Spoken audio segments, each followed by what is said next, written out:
thanks for taking the time to come and speak to me. I appreciate you, yeah, especially as you're on your actual break on your holidays, and now you got to do this, which probably feels a bit Yeah. more like extra work. There's no break from art and music, man. It's Fair. always that is yeah, that's what I choose to do on my holidays. Yeah, fair enough.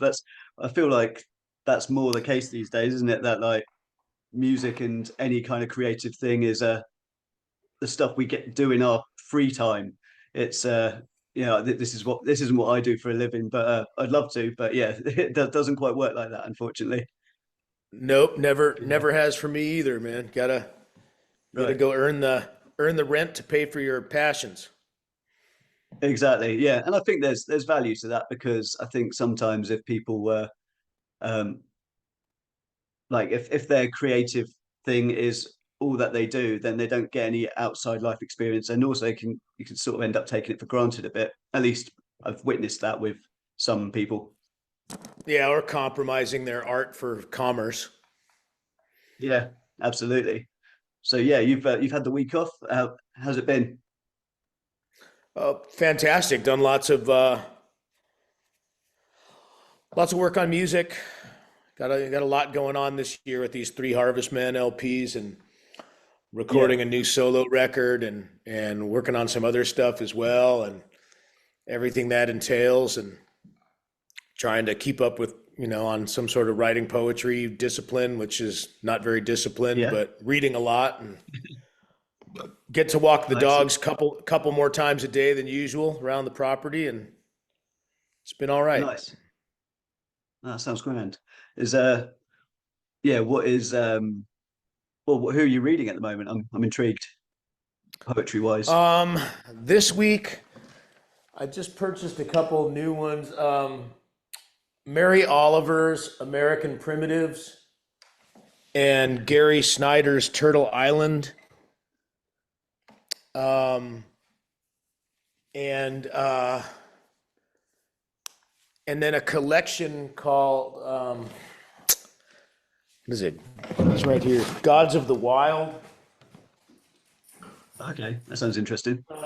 Yeah, it's a lot of it's put together by a guy named David Hinton, who is one of the primary translators of ancient Chinese poetry, like well, one in Oh, modern American English, and mm, he also comes from that lineage of the post beat. He makes the links between the ancient Chinese poetry, you going through the William Blake, and then through the American transcendentalists, and into the mhm. through the Beat generation, and into the modern writers like Gary Snyder and Mary Oliver, and Robinson Jeffers is a big one of his in the early 1900s. Of Right. poetry as a way of reconnecting us with the wild in a true deep spiritual sense, and remembering that we are a part of it, kind of Mm, disconnecting from the Christian uh, post the post Greek post Christianity idea of spirit and ourselves being separate from the everything, the all. right. Well, that ties in pretty magnificently with your own outlook and your own Yeah, love it's for the all these music things have been and the talking to each other. yeah, you're like Yeah. the conduit, sort of drawing it all together. Yeah. What led you off down this path? Do you know? Is there anything that sparked this sort of interest? I don't know. I think it's been what I'm following my whole life. If I look back at my Right. lyrical content, even as to a young adult, Mm, except for my most primitive teenager high school punk lyrics, which were, just whatever, spouting off about whatever. Um, uh, Ever since yeah, probably about age 19. I mean, well, earlier than that, I had an inherent love for megaliths and ancient cultures for some reason, mythology books. I was always drawn to them. Um, and then having experiences with indigenous cultures here, and my parents taking me to England when I was young. yeah. Um, and did the obligatory Stonehenge trip. I don't know. It's all been circling around each other, and it's all these seemingly unrelated things: independent music, DIY music, home recording, psychedelia, mind expansion, poetry, indigenous cultures, mythology, folklore, heritage, ancestry. All these things have been inspired, like seemed like different interests, and they keep getting closer and closer and closer. Um, Yeah. and the unifying forces, that it's clear it's all one life, and it's clear it's beyond just my interests. It's actually, um, if other, and I think a lot of other people feel the same, it's really the story of all of us and our place on the planet and with each other and with nature and our own minds and with the cosmos. And it's all coming in on each other. And so, yeah, I look, my entire musical career has been slowly narrowing down. And since it is a spiral and it's a fractal spiral, it'll never end. Right. I'll never find it, but it's a grail quest nevertheless. Well, indeed, it's all about the journey, right? Yeah, And for sure. yeah, that's great that you got to experience that at a young age. You said coming over to the UK and doing Stonehenge. Did have you been to any other sites in the UK? Well, since then, yeah, I mean, well, first of all, I'm going to not call Ireland the UK. Uh, Fair. so I spent 3 weeks in Ireland in the mid '90s, where I only went to see stone sites. I had All right. a duffel bag. It was before the internet. It was before the megalithic European and the modern antiquarian books had come out, Julian Cope's books. So I had all these obscure references in hardback books. Why I wasn't smart enough to photocopy them and stick them in a backpack, I don't know. But I brought a duffel bag of books with me to find these locations of Ogham stones, stone circles, dolmens, cairns. And I went around the circumference of the entire island, Carrowkeel, Drombeg, Leah Fail, of course, um, uh, Fair play, man. That's incredible. Like, yeah, that commitment as well. Because I did wonder with you. Yeah, you say you're in North Idaho, like it's that sort of experience isn't so easily stumbled across there. Obviously, the US has its own heritage and its own folklores and everything like that. But the fact you had to, you went all the way to Ireland to circumnavigate that with a what sounds like a very heavy bag. Like, yeah, yeah. That's back that's when I was impressive. living in Yeah, in San Francisco. But right. um, and so I've also been to Germany, and consequently, the area my wife is from is called the Strasse der Megalith Kultur. It's the street of megalith culture, and that whole Right. area of west of northwestern Germany is littered with um, uh, megalithic sites. In fact, one was so close to her house, her grandfather used to ride her on his bicycle, and they would have picnics on the stones, and some of it you can see in the visualizer of my first song, Harvestman song I put out, the Kleine stones. Is just, I didn't know I was making a thing that I would use later. It was just a iPhone 8 millimeter app going in and out of Yeah. it of a chamber tomb, and yeah, that came in handy. Now, on that trip to Ireland, actually, I had recorded a lot of sounds crawling inside of cairns that you're not supposed to go into, Mm. and scratching the stones with rock with contact mics and scraping the skin of a boron drum or simple rhythm. And I actually released Right. a 4 CD thing under the name Tribes of Neurot, which was Neurosis's Oh yeah. experimental alter ego. We did a limited edition 4 CD thing, which were meant to all be played at the same time from the different cardinal directions of all sounds just generated in these stone places. Shamefully, I haven't heard that one. I'll have to go check it out. It's obscure now. Yeah, it's not available digitally. I need to fix that someday. Right, fair play. But yeah, yeah, there's something like to be said of like the spaces and what they like imbue to you as a person when you're there, and like trying to capture that is something that lots of people have done, and like it's I think there's a mixture of like successes in it. I'd be really intrigued to hear how that played out. like Yeah, it's I mean, pretty abstract. mm, I don't. I did the same thing in Germany once, but with more higher tech equipment. I did a lot of research into not anything that scientific type prices, but what a consumer could afford of sensors that could afford get the things beyond the range of human hearing. Like things is that could this like record. a EMF, that kind of things?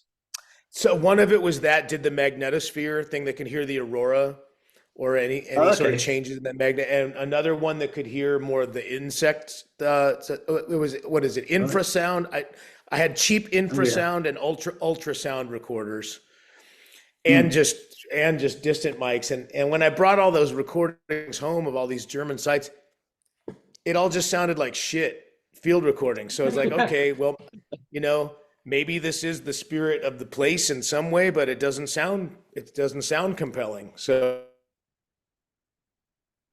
anything with It's it. re- And that's where, I think we have to rely on poetry and music. Really, that's how those are the languages we use to express what language fails to. Really, exactly. I think there's a Werner Herzog quote about if you just want the facts, you should read the phone book. Like we need poetry to understand the facts, like to yeah. try and make sense of it all.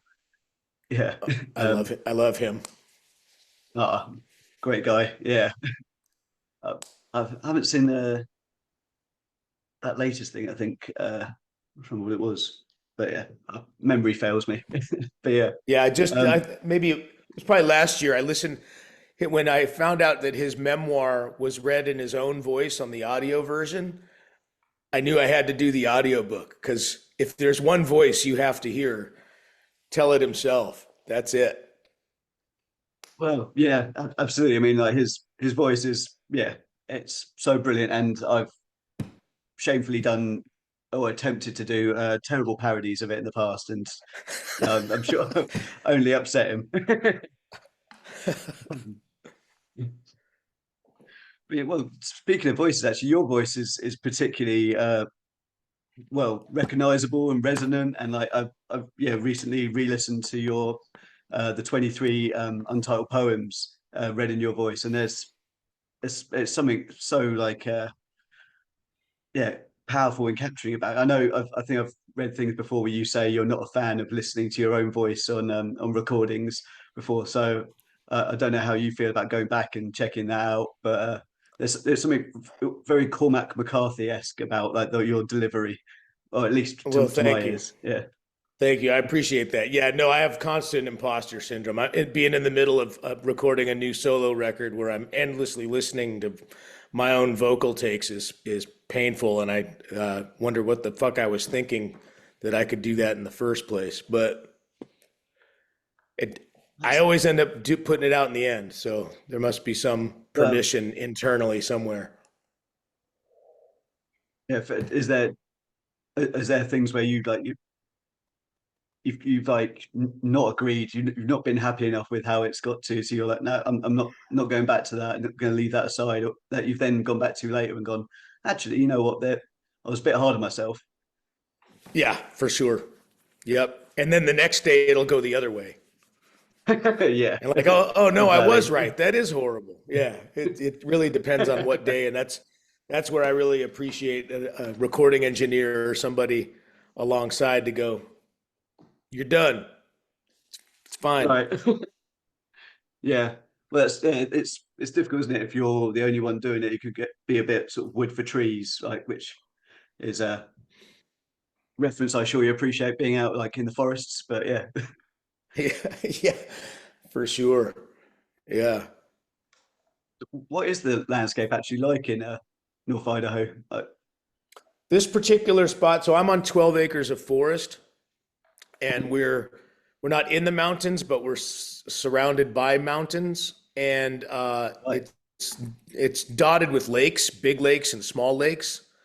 Um, the and Some of them are carved by glacial activity. This whole area, our land is quite rolling. It's not flat. It's technically glacial dunes. So it was when the glacier that started in the state of Montana in prehistoric times melted, this ice dam broke, carved out all these lakes, went all the way through Idaho and all the way into Washington and Oregon, carving the landscape as far as you can imagine, into Wow. what it is now. And it's pretty beautiful. I love it. We Yeah. get true four seasons. I was, born and raised a California boy, so I didn't really have seasons. I didn't even need to own a jacket, you know. uh, but now we get all four, although spring and fall are pretty short. Um, Right. but yeah, no, I realized at one point that I needed nature in my life, and if you live in urban setting and you have to make time and make plans to get to nature, it doesn't happen enough um, to Yeah. make lasting difference for me. So I just, even though I still have a very busy lifestyle and I put my hands into more pots than I know what to do with, I'm here. I live here. So I'm sleeping in my forest bath. Fair play. And I guess it inevitably sort of like flows into the music and into your poetry and all the things you create seem I guess are informed by that. Like we were speaking before the recording about how the snow hadn't really occurred this year, and there definitely feels like environmental concerns within your writings. Like it seems like something that's if I mean I'm sure it's been there for a long time, but I think it's something I've only noticed more recently with the Harvest Man stuff and with the solo stuff. Um, yeah, is that informed by place? I guess. For sure. I think that's been a big focus is from a lot of levels, connection to place,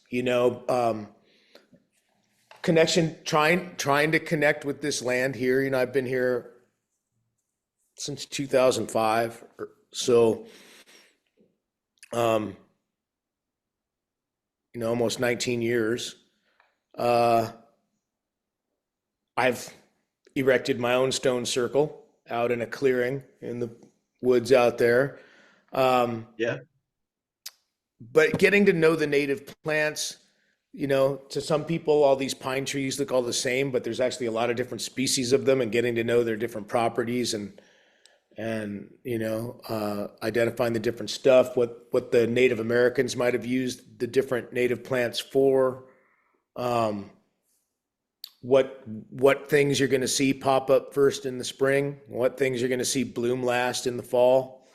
Uh, all of that is pretty cool. What animals show up when, what birds show up when. Um, it's all been pretty interesting, but that's kind of surface connection with this place. Then there's that thing I've been chasing my whole life, which there's a Welsh word. I'm sure you probably know it. Uh, I think it's pronounced Hiraeth. Oh, Do I you think I've know the seen it word? written down. Yeah. I Yeah, think I'm vaguely aware. H Yeah. Hiraeth. And the definition I like best, and it almost brought me to tears when my wife sent me the screenshot of this definition, was um, bear with me while I'm looking at my phone. You Um, good? I mean, basically, it goes back to that everything's been spiraling in on itself. And one of the things that, as I think a young man growing up in California, in the most west part of the United States, sort of Hawaii, right? Basically, Mm. I am the result of people from Europe on their westward migrations until they hit the end. And I'm the Yeah. generation that's starting to look back the other way, like Right. where Yeah. we don't have connection to place. We are a very, and I realize that a lot of Europeans and even people there in England and the UK and are as well, a lot more mobile than they used to be. People move, people leave town, people don't necessarily live where their ancestors lived, and they don't have a Mm. connection to place. Um, but there's always been kind of a longing for feeling a connection to a place. And my parents were very interested in genealogy and ancestry when I was growing up, Mhm. and I felt um, that was really interesting. I'm not finding that definition. Here it is: a spiritual longing for a home, which maybe never was, nostalgia for ancient places to which we cannot return. It is the echo of the lost places of our souls past and our grief for them. It is in the wind and the rocks and the waves. It is nowhere and it is everywhere. That's beautiful. Yeah. Right? That's Like that that's was just a like, oh poem my in God, itself. that's yeah, that right. That's that's everything, right? That's the Yeah. search. That's what this feeling has been that I've been trying to fill by researching folklore, by being brought to tears in museums, by seeing things I've looked at pictures of my whole life, by standing in ancient stone places where I don't know what those people were like or what they believed, or why last summer on my European tour we took the entire day to just be in Avebury and feel it. And it there's touristy bits and this, that, and the other thing, but still you can't. It has a power. It has these places have a draw to me and a million other people like yourself that there's a whisper. It's whispering something to us about connection to Absolutely. time, connection to land, connection to place, and what it must be like to be an indigenous American and to maybe not to have erected huge monuments in areas like this because they lived a more uh, they manipulated the landscape in less gigantic and permanent ways, right? But to have seen the shapes of the mountain, to seen the shapes in the stones, to have carved the bear paws in the stones by the lake, not far from Yeah. here. All of that, I don't know, has just had this intense pull on me on so That's many different levels. And so trying to connect with this land here, trying to find where the connections were like from being a European mutt, where all of my ancestors might have been, contemplating what things that they might have believed before the disconnect from land, before the disconnect from the earth, before the disconnect from spirit and body. mm. And the kind of interest in animism, I think, comes from those same quests of what were we Yeah. like before the fall? And that ties into the environmental concerns. Like, are our current environmental issues a result of the fact that looking upon landscape as resource and not kin? Looking at Mm. the earth as something only put here for our benefit and our exploitation instead of the stones being brothers and sisters, the deer being relatives, the birds being relatives. All of that makes sense to me. And again, all those ideas spiral around in this way that I'm not a gifted enough or eloquent enough person to synthesize. So I just have to use sound and music and abstract conversation to uh, try to get I anywhere think you do. close. I think you're doing a pretty good job, to be fair. Yeah, yeah. I mean, you're sort of hitting all the nails on the head with that. I mean, that you're saying about the power of like stones, like it can be sort of overwhelming. I remember going to summer solstice at Stonehenge probably about 10 years ago now, and went with some friends who were more there for a party than like any other sort of aspect, and Right, we're right. kind of naysayers about the power of, yeah, about any kind of like anything to do with that. And so one of those guys spent an hour by himself with his head resting against one of the stones, just lost. So there's something to be said of like its ability to overcome any sort of prejudices within that.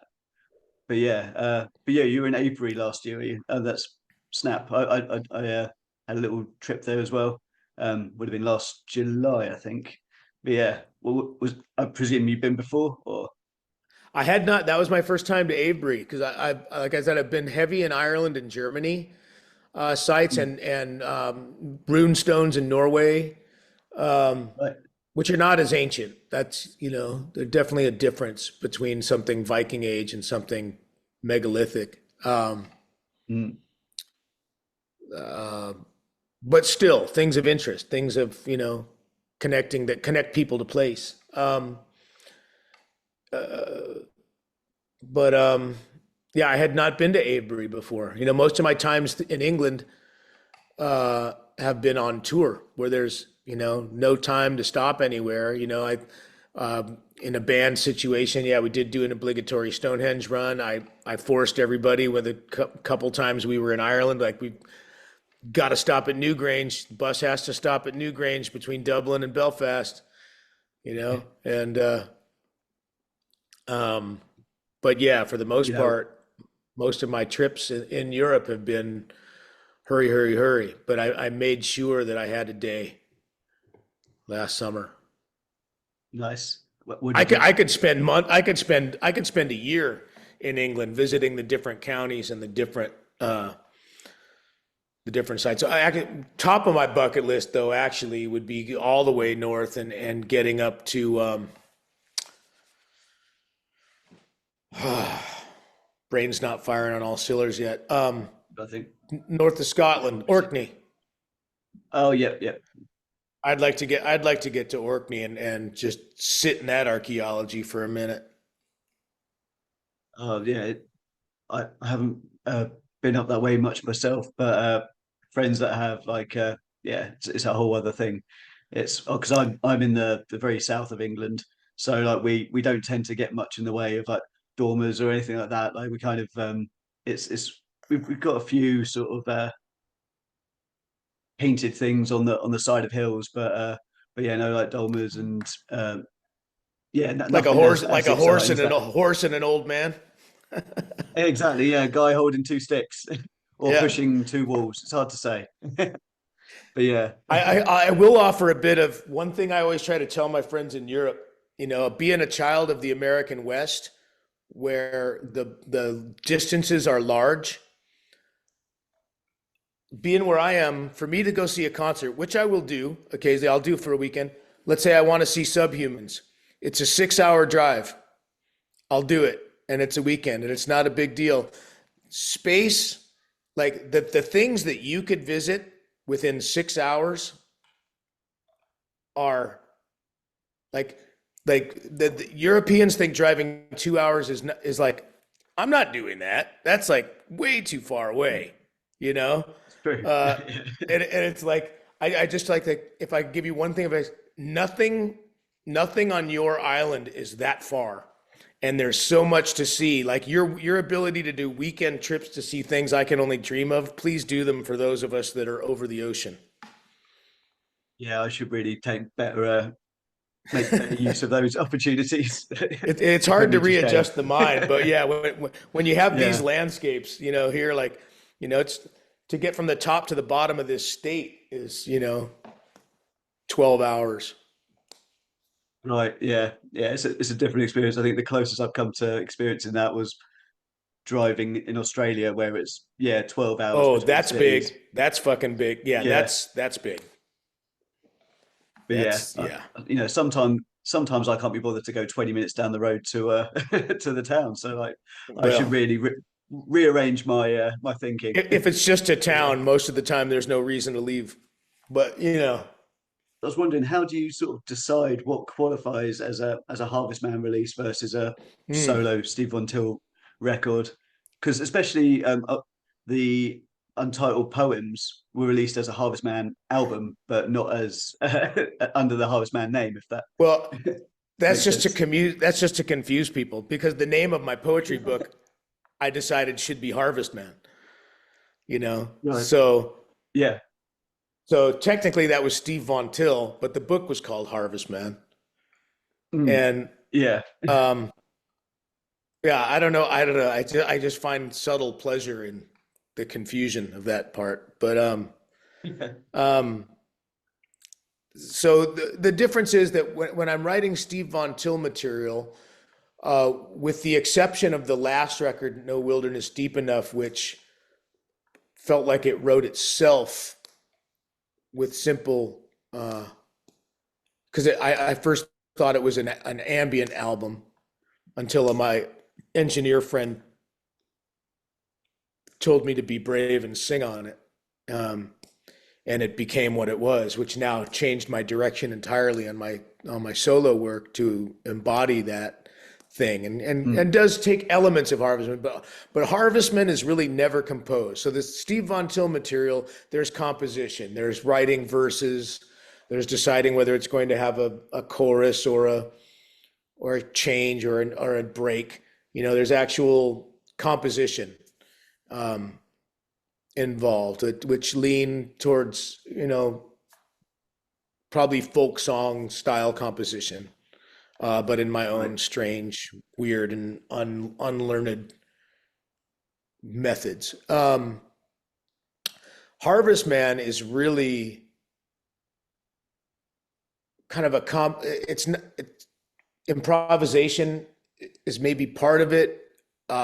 Just a lifetime of having home studios of different type stuff, and just always interested in whatever limitations you have, whatever devices are in front of you, what sounds do they make? What interesting thing might come out of it? It's kind of like sometimes it feels a bit like archaeology, perhaps. Like, oh, here's this dusty old thing. What happens when I start peeling off the layers? Like, what's in here? Like, Mm.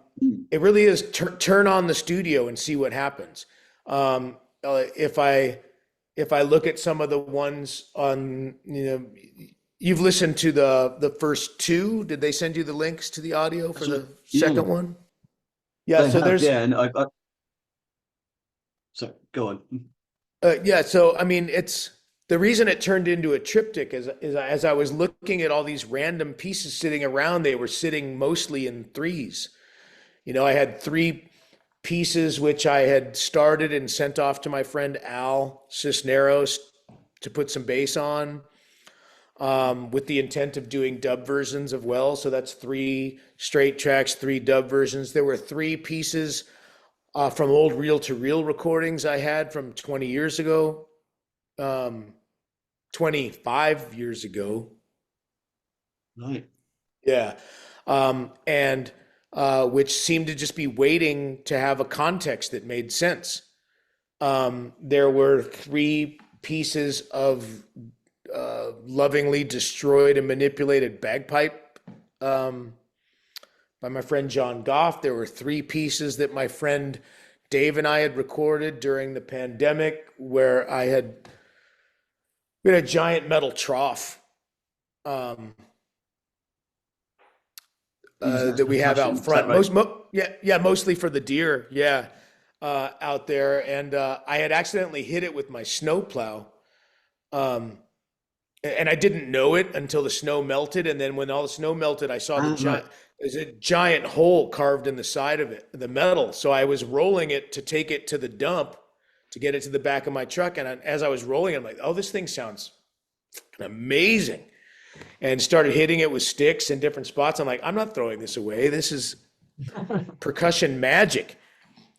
Okay, we're going to take a slightly different tangent. I'm really interested in distortion, like, and how we sort of invite it into our lives in different ways. And quite often people dislike it, don't want it. It's sort of can be considered a horrible thing, but it's fairly present in things, and it was definitely more present in your earlier work with neurosis. I haven't noticed it as much in the more recent stuff, but what would you say is your relationship with distortion? Oh, in the philosophical sense or the audio sense? Well, however you choose to define it, because Yeah. yeah, we kind of get it in visually. But part of me even wonders if like if you get pins and needles, does that count as distortion? Like, is that how experience of it? Like, Right. Yeah. I mean, obviously, it can be positive and negative. You can think that people who you feel are behaving in ways that are inhumane or whatever, or um, with kind of a wrong way of thinking. You can say that they have distorted thinking, or their outlook is distorted, or their perspective is distorted. Um, you know, um, like I can't help sometimes when I'm on this journey of trying to reestablish kinship between humanity and all things, that uh, is it a distortion to think that our nature is to view everything as a resource, but that's a whole can of worms. But with regards to sound, I'm a distortion fanatic. I can't stop collecting distortion pedals, for instance. Even though in my regular kind of like electric rock guitar rig, I always fall back on the same few, but it doesn't stop me from exploring new ones constantly. Uh, I yeah, love I love using distortion to destroy um, sounds, to turn them into something else. I love uh, everything from the early first distortions of like the Kinks by accident, you know, um, or early recordings by the nature of the equipment, um, to crappy transistor radios. Um, like one of my favorite things to listen to when I was young was I had a certain car with a blown out car stereo. I mean, the thing was just it wouldn't hardly play anything at any volume without turning into almost a square wave. And right. if you put Motorhead in that stereo, that was the only thing that worked. That if you really wanted to hear music, because the square wave went totally along with every, like it was like being like in the front of the stage at a Motorhead show. It was just so loud that your ears are being blown apart. It's amazing. Like the power of Motorhead Yeah, was the only thing that, yeah, the only like thing that could like crush. Yeah. that's great. I've got Uh, a lot of time for that. so, uh, it, but that subtlety, I really like it because I think it brings out different. I mean, some of my favorite bands have always used distortion. Flying Saucer Attack, which is you don't think of as a heavy or distorted band, but that there's definitely reverb upon distortion upon reverb, where you have this beautiful melodic source that turns into Mm. dreamy clouds of distorted reverb, and it's not distorted in a harsh way. It's distorted in a beautiful, um, hazy Sunday morning kind of Mm. way, and or that polar opposite, like Skullflower, where you're trying to find the the music in the distortion. It is Mm. there, and it is also melodic and beautiful, but it is in a wall of um, and I love distorting things. I think some things sound best clean and beautiful, and other things sound best fried, and everything in between. Like even in modern digital recording, ever since I had to give up my beloved reel-to-reel 8-track machine, because all my collaborators live so far away. Right. What is everybody chasing in these digital recording things, but the pleasing sounds of distortion, even when very subtle. Like, what was the distortion Yeah. of tape? What was the distortion of tubes? Even when used on a beautiful source that you want to remain clean and pretty, but it needs a certain amount of just harmonic distortion to sound pleasing to the human ear. Yeah, it's creates a bit of sort of warmth or a bit of grit in there, sort of allows us to latch onto it a bit more. I For find, sure. yeah. Yeah. Yeah, so I love distortion on all levels, and in fact, a friend of mine, a recording engineer, Scott Evans, who's also in the Mhm. great band Kowloon City, um, he had these stickers that are pretty popular. You've seen them around everywhere. It just says "distort everything." Is Right. Okay. Yeah. yeah, Yeah. I'm all for that. yeah. What pedals have you say you've recently picked up some new distortion, or you're always picking up distortion pedals, like anything anything particular? uh, Lately, I've gotten a new version of the New Zealand pedal, the Hot Cake. Okay. As I have a vintage one which I quite like. It's a subtle. I use it more for a subtle overdrive thing, but I just picked up one that is a modern one with different options, which I quite like. Um, Mhm. yeah, I've been dabbling in that world of the subtle Right. overdrives lately. Like have a couple been down the road of a couple of clones. Right. Um, Yeah. One I really like from Handmade in Italy. It's a mini one. I forget what it was called. I quite like, just finding those things that's got the warmth, enough drive and enough warmth to feel natural and organic without destroying the original source. Um, as as far as the ones that are always with me, I've had rat pedals forever. I always keep Classic. coming back to Yeah. rat pedals, yeah. And I love goosing it with this one that's been on my board for a while, the Land of the Rising Fuzz. It's basically a Shanae companion clone that just has a certain voicing that I love. It's just all broken and wrong sounding in all the beautiful ways, and Yeah. I love stacking that in there uh, with those other ones, and on its own, it's just ugly Yeah. nastiness, very 60s blown out nastiness. And yeah, Fuzz Factory is often in there with its self oscillating Mhm. character. Let it go and do its thing. Yeah. Yeah, yeah. And I have a few pedals which allow me to put things in feedback loops to, you know, run them through.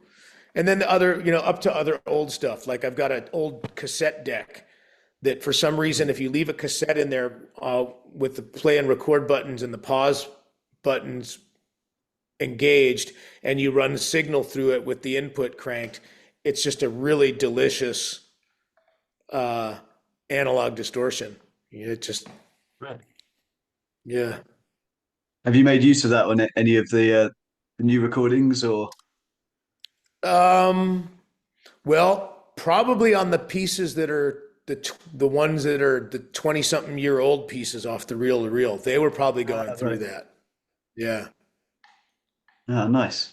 I'll try and keep my ear out when I'm yeah giving it a next listen, see if I can pick that bit out. Because yeah, anything like that is always yeah, it's my bread and butter, I guess. Yeah, I'm really rubbish at like keeping a straight narrative going in this. So I'm going to go back and ask you about something else, which was you Fine. mentioned earlier you've got a stone circle in your garden. I've got to ask about that. Yeah, I had a clear, when I first moved here, there was a clearing in the woods that just felt like it kind of had an energy to it. And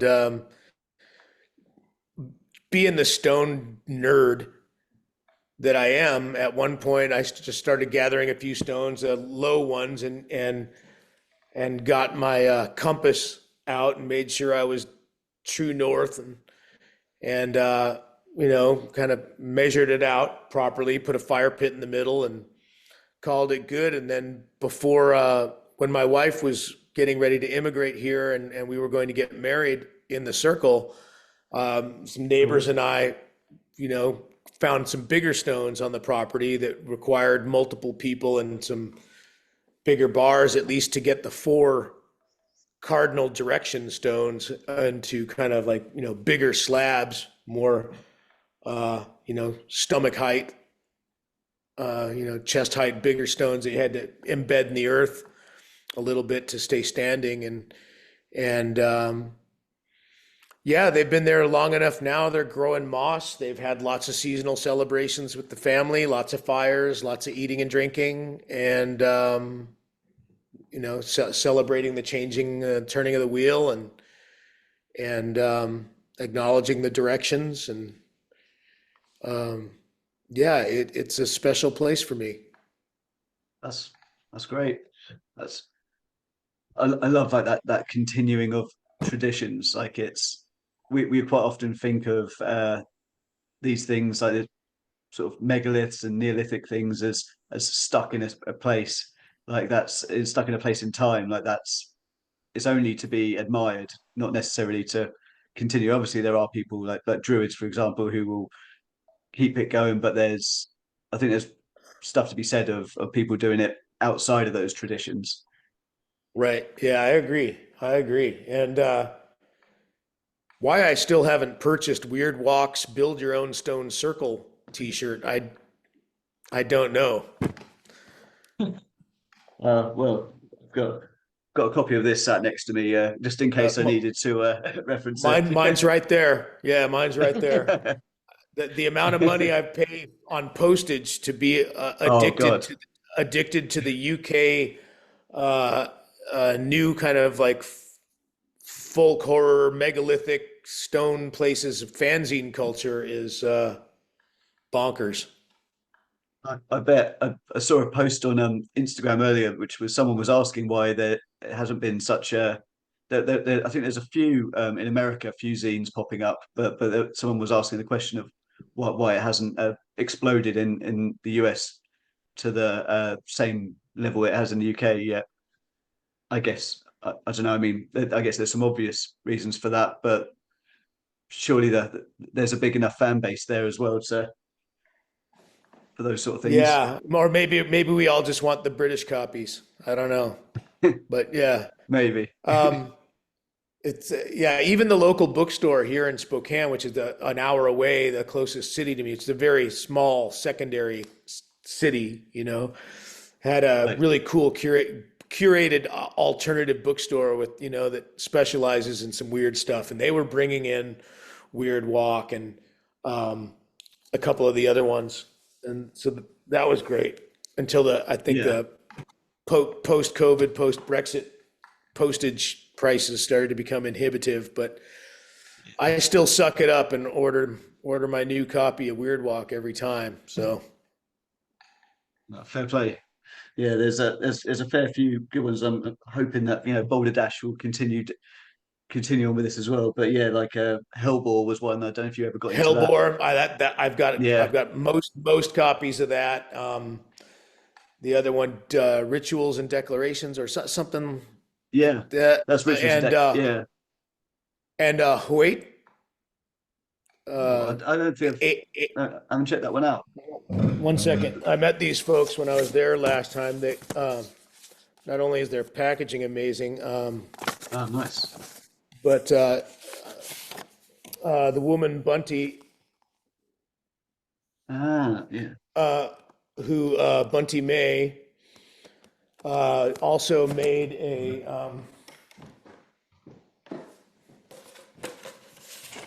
beautifully illustrated guide to the megalithic isles. that's great. Wow, Yeah. Uh, I've so got to yeah, track that down. it's HWAET. All of their issues that I have 3 issues, and they're fantastic. Yeah, that looks mint. Yeah, cheers for the tip. Nice one for that. Looks like we've got about 5 minutes left, so I don't know if there All was right. anything you wanted to Are there mention that we any haven't covered yet. are there anything specific about the music that we didn't cover that will help you kind of make more sense of this philosophical ramble? Um, I I'm a sucker for a philosophical ramble, so it sort of makes sense to me. I had some ideas as to the some of the lineage that was like, or at least some reference points beyond that which had already been mentioned, like you said, flying saucer attack, and I think in your press notes there's sort of talk of Fairport Convention and Adrian Sherwood, but it feels like there's some Dylan Carlson in there as well, in how that's going, and also like some of the later like Grail stuff. I feel like I can hear like little snippets of that, and there's also a bit that reminded me of like Tool's guitarist Adam Jones. So some of the guitar on the first track on the first record actually, it's just I think it's like a flutter of the guitar just brings that to mind. But maybe yeah, maybe I'm hearing things. Yeah, that's not on my radar. But Okay. yeah, I'd say my, well, that's not true. Most of my contemporaries are not my influences, I suppose, Like, you know. But I mean, I love Grails. I put out their first two records, you know, yeah, yeah. and actually, their guitar player has played with me. So the fact that that soaks in a little bit, 100%. He played guitar with me at some shows in England when I first brought kind of Steve Von Till Harvestman over there, Alex from Grails. All right.